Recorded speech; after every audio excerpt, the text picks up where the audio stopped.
ओम शांति। आज है बाबा की 5 तारीख की वाणी। बाबा ने कहा, मीठे बच्चे, जैसे बाप दादा दोनों निरंकारी है, देही अभिमानी है, ऐसे फॉलो फादर करो तो सदा उन्नति होती रहेगी। प्रश्न, ऊंच पद की प्राप्ति के लिए कौन सी खबरदारी रखना जरूरी है? उत्तर है, ऊंच पद पाना है तो खबरदारी रखो कि मनसा से भी किसी को मेरे द्वारा दुख न हो। दूसरा पॉइंट, किसी भी परिस्थिति में विरोध न आए। तीसरा, बाप का बनकर बाबा के कार्य में, इस रुद्र यज्ञ में विघ्न रूप न बने। अगर कोई मुख से बाबा बाबा कहे और चलन रोयन ना हो तो ऊंच पद नहीं मिल सकता। ओम शांति। बच्चे अच्छी तरह से जानते हैं कि बाबा से वर्षा पाना है जरूर। ऐसे श्रीमत पर बाबा ने समझाया है। एक ही गीता शास्त्र है जिसमें श्रीमत भगवानुवाच है। भगवान तो सबका बाप है। श्रीमत भगवानुवाच तो जरूर भगवान ने आकर श्रेष्ठ बनाया होगा। अब उनकी महिमा है। श्रीमद भगवत गीता अर्थात श्रीमद भगवानुवाच भगवान को जरूर ऊंचते ऊंच ठहरा।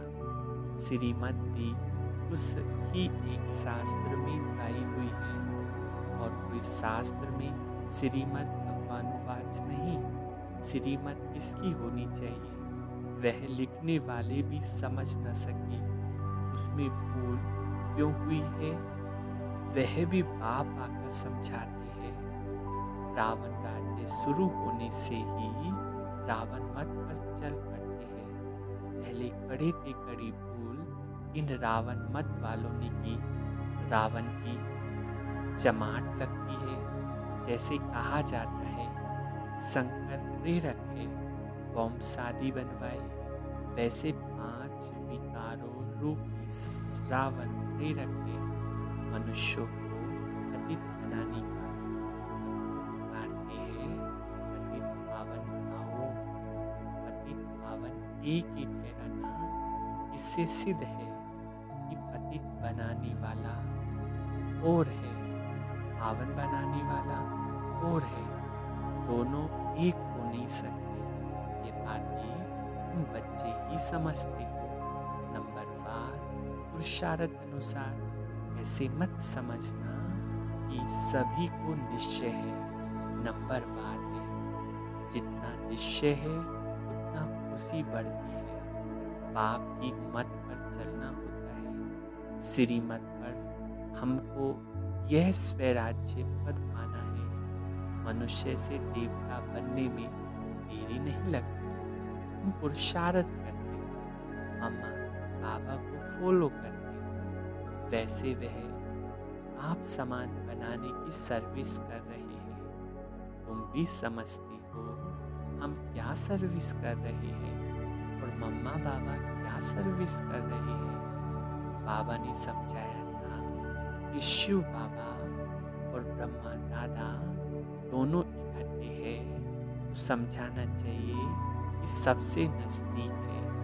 इनका ही संपूर्ण रूप सूक्ष्म वतन में दिखाते हैं तो जरूर ये तीखा होगा। परंतु जैसे बाप निरंकारी है, देही अभिमानी है, वैसे ये दादा भी निरंकारी है। कहते हैं कि शिव बाबा ही समझाते रहते हैं। जब मुरली चलती है तो बाबा खुद कहते हैं कि समझो कि शिव बाबा इन द्वारा सुना रहे हैं। यह ब्रह्मा भी जरूर सुनता होगा। यह ना सुने और ना सुनाए तो ऊंच पद कैसे पाए। परंतु अपना देह अभिमान छोड़ कहते हैं कि ऐसा समझो कि शिव बाबा ही सुनाते हैं। हम पुरुषार्थ करते रहते हैं, शिव बाबा ही समझते हैं। इसने तो पतित बना पास किया हुआ है, मम्मा तो कुंवारी थी, तो मम्मा ऊँच चली गई, तुम भी कुमारियाँ मम्मा को फॉलो करो। गृहस्थियों को बाबा को फॉलो करना चाहिए। हर एक को समझना है कि मैं पतित हूँ, मुझे पावन बनना है। मुख्य बात बाबा ने याद के यात्रा की सिखलाई है। इसमें देह अभिमान नहीं रहना चाहिए। अच्छा, कोई मुरली नहीं सुना सकते तो याद की यात्रा पर रहो। यात्रा पर रहते मुरली चला सकते हैं, परंतु यात्रा भूल जाते हैं तो भी हर्ज नहीं। मुरली चलाकर फिर यात्रा पर लग जाओ, क्योंकि वह वाणी से परे वानप्रस्थ अवस्था है। मूल बात है देही अभिमानी को बाप को याद करते रहे और चक्र को याद करते रहे, किसी को दुख ना दे, यही समझते रहे। बाप को याद करो, यह है यात्रा। मनुष्य जब मरते हैं तो कहते हैं स्वर्ग पधारा। अज्ञान काल में कोई स्वर्ग को याद नहीं करते। स्वर्ग को याद करना माना यहाँ से मरना। ऐसे तो कोई याद नहीं करते। अभी तुम बच्चे जानते हो हमको वापस जाना है। बाप कहते हैं जितना तुम याद करेंगे उतना खुशी का पारा चढ़ेगा, वर्षा याद रहेगा। जितना बाप को याद करेंगे उतना हर्षित भी रहेंगे। बाप को याद ना करने से मूंझते हैं, गुटखा खाते रहते हैं। तुम इतना समय याद कर नहीं सकते। बाबा ने आशिक मासूक का मिसाल बताया है। वह बल धंधा करते और वह भल चरखा चलाती रहती है, तो भी उसके सामने मासूक आकर खड़ा हो जाता है। आशिक मासूक को याद करते, मासूक फिर आशिक को याद करते। यहाँ तो सिर्फ तुमको एक बाप को याद करना है। तुम बच्चे लिखते हो कि बाबा आप हमको याद करते हो। अरे जो सबका मासूक है तो फिर तुम आशिकों को याद कैसे कर सकेंगे? हो नहीं सकता। वह है ही मासूक, आशिक बन नहीं सकता। तुमको ही याद करना है। तुम हर एक को आशिक बनना है। उस एक मासूक का अगर वह आशिक बने तो इतनों को याद करे, यह तो हो नहीं सकता। कहता है कि मेरे द्वारा पापों का बोझ थोड़ी ही है जो किसको याद करूं। तुम्हारे ऊपर बोझ है। पाप को याद नहीं करेंगे तो पापों का बोझ नहीं उतरेगा। बाकी मुझे क्यों किसको याद करना पड़े? याद करना है तुम आत्माओं को। जितना याद करेंगे उतना पुण्य आत्मा बनेंगे। आप कटते जाएंगे। बड़ी मंजिल है। देही अभिमानी बनने में ही मेहनत है। यह नॉलेज सारी तुमको मिल रही है। तुम त्रिकालदर्शी बने हो। नंबरवार पुरुषार्थ अनुसार सारा चक्र तुम्हारी बुद्धि में रहना चाहिए। बाबा समझाते हैं तुम लाइट हाउस हो ना, हर एक को रास्ता बताने वाले हो। शांति धाम और सुख धाम का यह सब नई बातें तुम सुनते हो, जानते हो कि बरोबर हम आत्माएं शांति धाम के रहवासी हैं। यहाँ पाठ बजाने आते हैं। हम एक्टर हैं। यही चिंतन बुद्धि में चलता रहे तो मस्ती चढ़ जाए। बाबा ने समझाया है आदि से लेकर अंत तक तुम्हारा पाठ है। अभी कर्मातीत अवस्था में जरूर जाना है, फिर गोल्डन एज में आना है। इस धुन में रहते अपना कल्याण करना है। सिर्फ पंडित नहीं बनना है। दूसरों को सिखलाते रहेंगे। खुद उस अवस्था में नहीं रहेंगे तो असर पड़ेगा नहीं। अपना भी पुरुषार्थ करना है। बाप भी बतलाते हैं कि हम भी याद करने की कोशिश करता हूँ। कभी माया का तूफान ऐसा आता है जो बुद्धि का योग तोड़ देता है। बहुत बच्चे चाट भेज देते हैं। वंडर खाता हूँ कि यह तो हमसे भी तीखे जाते। शायद वेग आता है तो चाट लिखने में लग जाते हैं, परंतु ऐसी अगर तीखी डोरी पहने तो नंबर 1 में चले जाए। परंतु नहीं, वह सिर्फ चाट लिखने तक है। ऐसे नहीं लिखते कि बाबा इतनों को आप समान बनाया, और वह भी लिखे बाबा हमको इसने यह रास्ता बताया।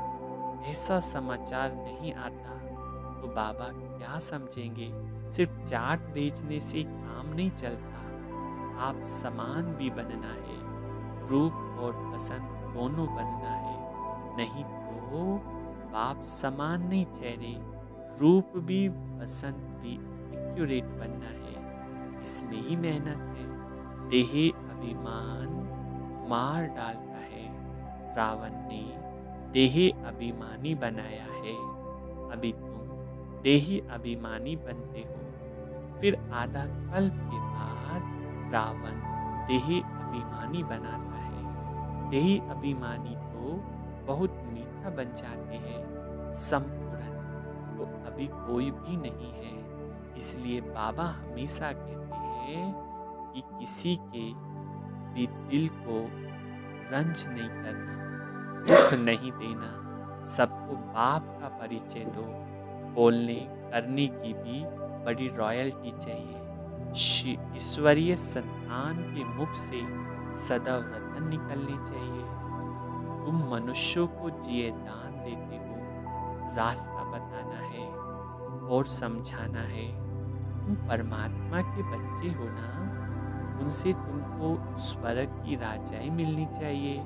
फिर जब वह क्यों नहीं, याद करो बरोबर बाप से वर्षा मिला था ना। तुम भारतवासी देवी देवता थे, तुमने ही 84 जन्म लिए। तुम समझो कि हम भी लक्ष्मी नारायण के कुल के थे। अपने को कम क्यों समझते हो। अगर कहते कि बाबा सब थोड़े ही बनेंगे तो बाबा समझ जाता कि यह इस कुल का नहीं, अभी से ही रखने लग पड़ता। तुमने 84 जन्म लिए, बाबा ने 21 जन्मों की प्रारब्ध जमा कराई, वह खाया, फिर ना समाप्त होना शुरू हो गई। कट चढ़ते चढ़ते तमो प्रधान थोड़ी मिसल बन पड़े हो। भारत ही 100% सॉल्वेंट था। इन्हों को यह वर्षा कहाँ से मिला। एक्टर्स ही बता सकेंगे ना, मनुष्य ही एक्टर है। उनको यह पता होना चाहिए कि लक्ष्मी नारायण को बादशाही मिली कहाँ से। कितनी अच्छी अच्छी पॉइंट से है। जरूर आगे जन्म में ही ये राज्य भाग्य पाया होगा।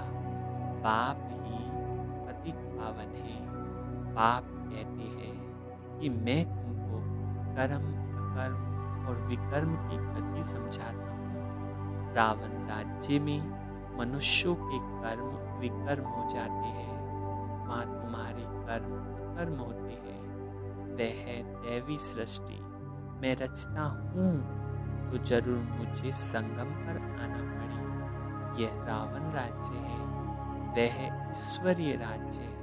ईश्वर सब स्थापना करा रहे हैं। तुम सब ईश्वर के बच्चे हो, तुमको वर्षा मिल रहा है। भारतवासी सॉल्वेंट थे, अब इंसॉल्वेंट बन गए हैं। यह बना बनाया ड्रामा है, इसमें फर्क नहीं हो सकता। सबका झाड़ अपना अपना है, वैरायटी झाड़ है ना। देवता धर्म वाले ही फिर देवता धर्म में आएंगे। क्रिश्चियन धर्म वाले अपने धर्म में खुश है, औरों को भी अपने धर्म में खींच लिया। भारतवासी अपने धर्म को भूल भूलने के कारण वह धर्म अच्छा समझ चले जाते। विलायत में नौकरी के लिए कितने जाते हैं क्योंकि वह कमाई बहुत है। ड्रामा बड़ा वंडरफुल बना हुआ है, इसको समझने की अच्छी बुद्धि चाहिए। विचार सागर मंथन करने से सब कुछ समझ में आ जाता है। यह बना बनाया अनादि ड्रामा है, तो तुम बच्चों को आप समान सदा सुखी बनाना है। ये तुम्हारा धंधा है। अतीतों से पावन बनना जैसे बाबा का धंधा वैसे तुम्हारा मुखड़ा सदैव देवताओं जैसा हर्षित होना चाहिए। खुशी में तुम जानते हो हम विश्व के मालिक बनते हैं। तुम हो लवली चिल्ड्रन। विरोध पर बड़ी खबरदारी रखनी है। बाप आए हैं बच्चों को सुख का वर्षा देने, स्वर्ग का रास्ता सबको बताना है। बाबा सुख करता दुख हरता है, तो तुमको भी सुख करता बनना है। इसको दुख नहीं देना।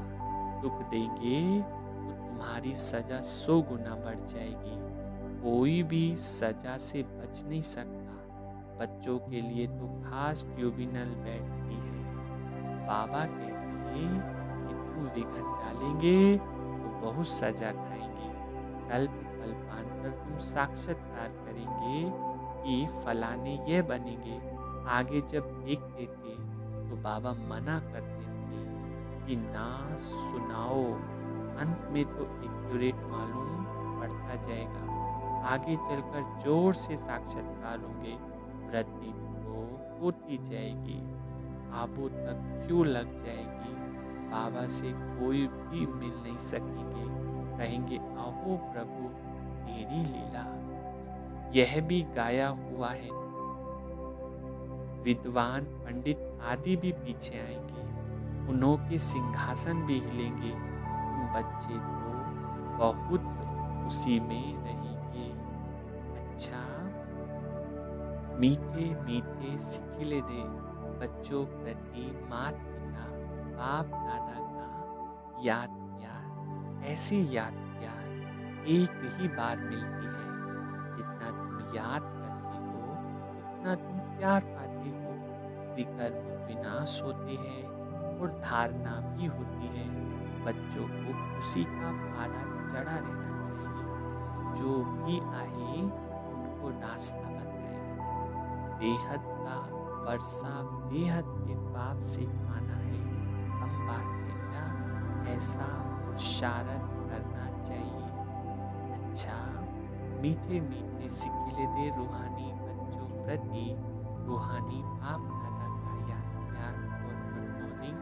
रूहानी बाप की रूहानी बच्चों को नमस्ते। रूहानी बच्चों की रूहानी माता पिता बाप दादा को याद प्यार और गुड मॉर्निंग नमस्ते। धारणा के लिए मुख के साथ 2 पॉइंट।